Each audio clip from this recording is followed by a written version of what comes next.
माघी गणेश उत्सवानिमित्त मुंबईचे गणेश मंडळ आणि मूर्तिकारांनी बैठक घेतली। माघी गणेश उत्सवात पीओपीच्या गणेश मूर्तींना विसर्जनाची परवानगी नाहीये। पीओपीच्या गणेश मूर्तींच्या विसर्जनाला परवानगी देण्याची मागणी गणेश मंडळांनी केली आहे। मुंबईचे अनेक गणपती मंडळ आणि मूर्तिकार आज परळच्या शिरोडकर शाळेत एकत्र आले होते। माघी गणपती उत्सव सध्या अनेक ठिकाणी सुरू आहे। यावेळी पीओपीच्या गणेश मूर्तींना विसर्जनाची परवानगी मिळाली नाही। बाप्पांच्या विसर्जनाला परवानगी का दिली गेली नाही हा प्रश्न आता उपस्थित करण्यात आला आहे।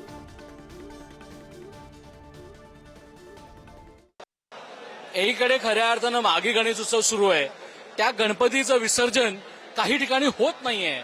खरं तर आपण म्हणतोय की गणेश उत्सव सुरू झाल्यानंतर अनेक गोष्टी समोर येतात। त्याच्यातून महत्त्वाची गोष्ट आहे की बाप्पाचं विसर्जन झालं नाहीये। कुठे ना कुठे भावना कुठे ना कुठे ठेस पोहोचतं। काय सांगायला पाहिजे, आज तुम्ही सगळ्यांनी एकत्र येऊन बैठक घेतली? नक्कीच जन आक्रोश आहे आणि भले आमच्या संघटनेने इथे ही मोहीम राबवली असेल तरी सुद्धा आज आम्ही मूर्तिकार म्हणून इथे बोलत नाही आहोत, मंडळ म्हणून बोलत नाहीये, आम्ही गणेश भक्त म्हणून बोलतोय।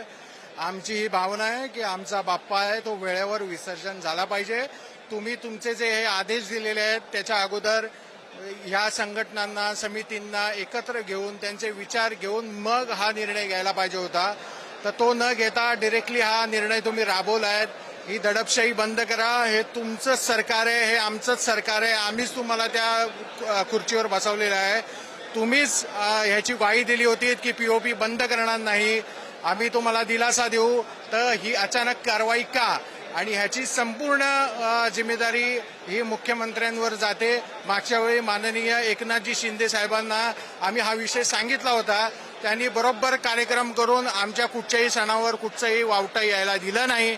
त्याचाच तुम्ही आदर्श ठेवा। खूप धन्यवाद सर। तुम्ही बघू शकता, एकंदर आपण पाहिलं गेलं तर गणेश मूर्ती जी आहे ती विसर्जन केल्यानंतर त्याला विसर्जन करायला लागतं, पण अजूनही अनेक मंडळं अशी आहेत ज्यांचं विसर्जन फक्त पायावर पाणी टाकून आणि अक्षता टाकून ते झालेलं आहे। मात्र आता 11 दिवसांच्या गणपतीचं जेव्हा विसर्जन होईल तेव्हा या गणपतीचं विसर्जन होणार का हा सगळ्यात मोठा प्रश्न आता उभा राहतोय। कविता सोबत श्रेयस सावंत, पुढार न्यूज, मुंबई।